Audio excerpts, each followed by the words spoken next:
నమస్తే, welcome to BRK భక్తి. నేను ఝాన్సీ రాణి.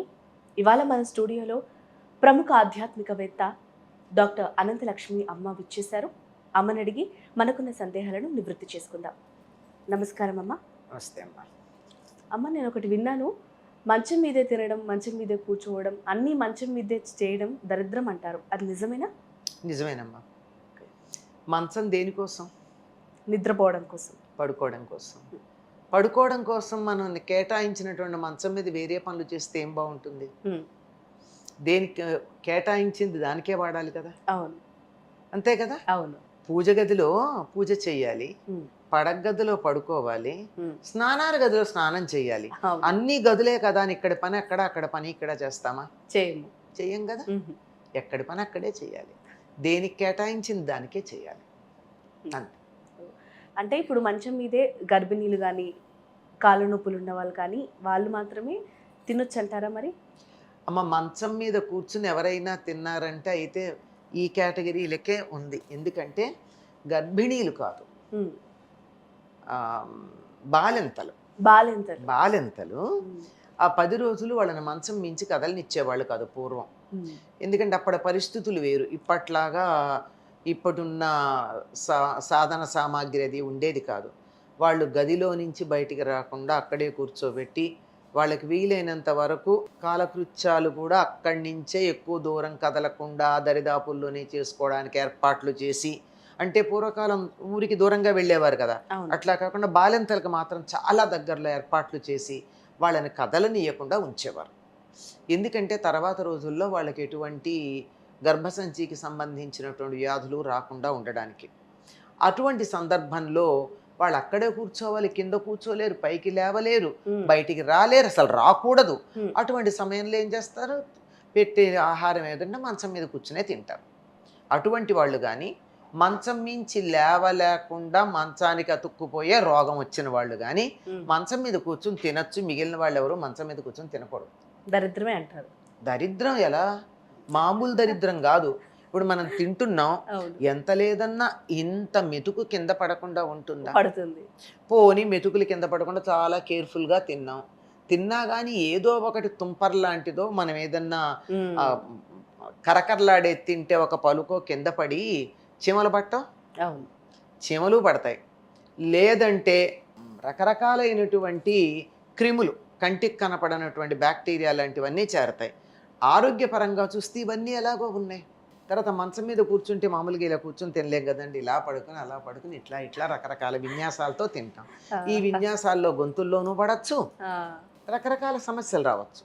కనుక అసలు ఆరోగ్యకరంగా భోజనం చెయ్యాలి అంటే ఇలా నిటారుగా కూర్చుని ముద్దకి ముందుకు వంగి గనక తిన్నట్టయితే పొట్ట రాదు. ఈ రోజుల్లో అందరికీ పొట్ట రావడానికి కారణం ఏమిటంటే వంగకుండా తింటాం. వంగి తింటే పొట్ట రాదమ్మా.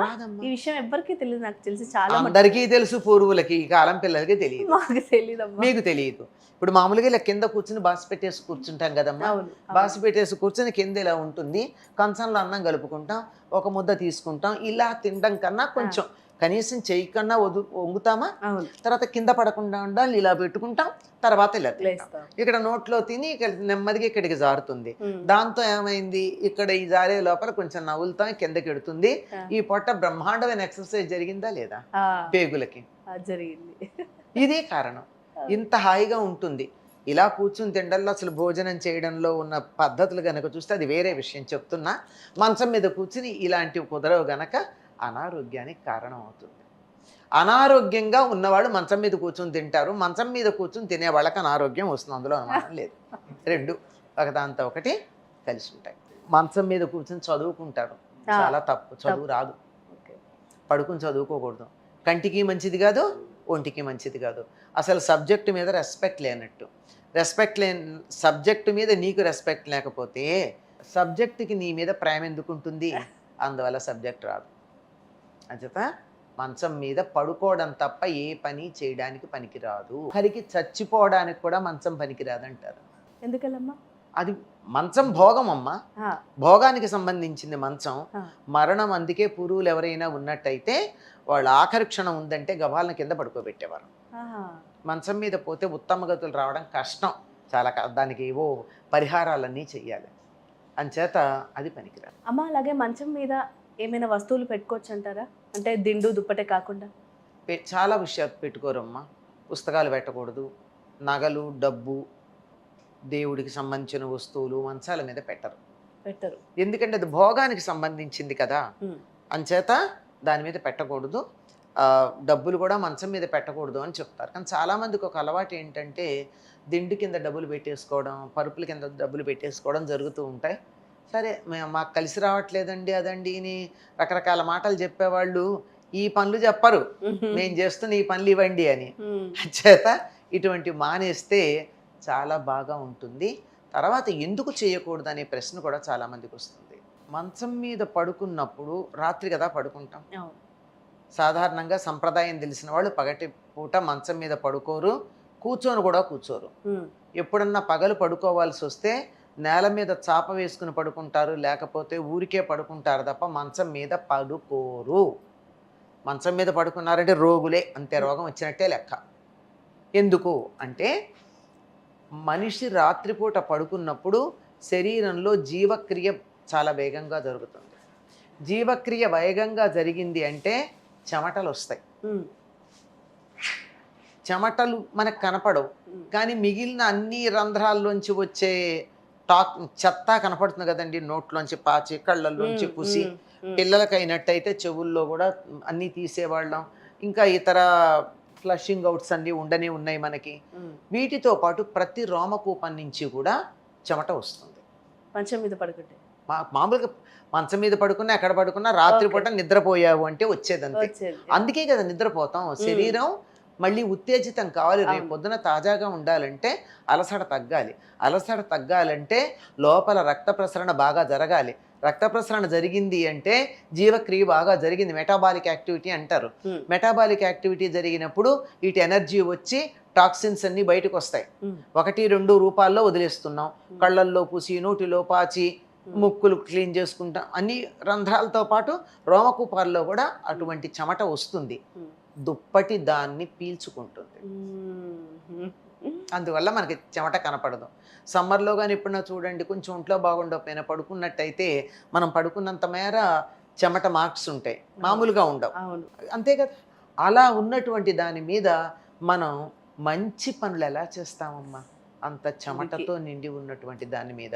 పైగా ఇంకోటి ఏమిటి మంచం పడుకున్నప్పుడు రాత్రిపూట మనం మంచం మీద పడుకున్నప్పుడు ఇలా దుప్పటి దులిపితే దుమ్ము కింద పడుతుంది, కనపడని దుమ్ము. ఎందుకు అంటే బయట నుంచి వచ్చిన దుమ్ము కాదు, మన శరీరం మీద ఉన్నటువంటి మృత కణాలన్నీ అలా వెళ్ళిపోతాయి. మన శరీరంలో ప్రతి క్షణం అనేకమైనటువంటి కణాలు చచ్చిపోయి రాలిపోతూ ఉంటాయి, కొత్త కణాలు తయారవుతూ ఉంటాయి. ఈ కొత్త కణాలు తయారవడంలో తేడా ఉన్నప్పుడే రోగాలు రావడం, మజిల్స్ ఏర్పడకపోవడం ఇలాంటివి జరుగుతాయి అన్నమాట, బక్కచెక్కిపోవడం లాంటివి. కనుక ఈ మృత కణాలన్నీ ఆ మంచం మీద పడి ఉంటాయి. చెమటతో ఆ దుప్పటి బాగా నాని ఉంటుంది కదా. మరి దీని మీద నువ్వు డబ్బులు పెడితే, నగలు పెడితే, దేవుడి పుస్తకాలు పెడితే, దేవుడికి పూజ చేయడానికి తెచ్చిన పూలు, నైవేద్యానికి తెచ్చిన పళ్ళు ఆ మంచం మీద పెడితే నేను ఎంత సరిగ్గా ఉంటుందో ఆలోచించి తెలిసి ఇప్పుడు మీరు చెప్పింది విని ఎవరు దాన్ని ఆ ప్రయత్నం కూడా చేయరు. కానీ ఇవేమీ చేయరు. కానీ మంచం మీద పడుకుని తినడమును చదవడం కొంచెం కూడా తగ్గించేస్తే బాగుంటుంది. ఇప్పుడు మనకి తప్పని పరిస్థితులు ఏర్పాటు చేసుకున్నాం మనం. పూర్వకాలం ఇంట్లో ఒక్క పడక గదిలో ఒక్క మంచం మాత్రమే వేసి ఉండేది, మిగిలిన అన్ని మంచాలు పొద్దున ఎత్తేసేవారు. ఇప్పుడు మంచాలు వేసుకోవడం ఎత్తడం లేవు కదా, గదులన్నీ మంచాలతో నిండిపోతున్నాయి. కూర్చోవాలంటే మంచం తప్ప గతి లేదు. నేను చాలా మంది ఇళ్ళకెడితే కింద కూర్చుంటాను, ఎందుకంటే కూర్చోమని మంచం చూపిస్తానే కూర్చోలేను.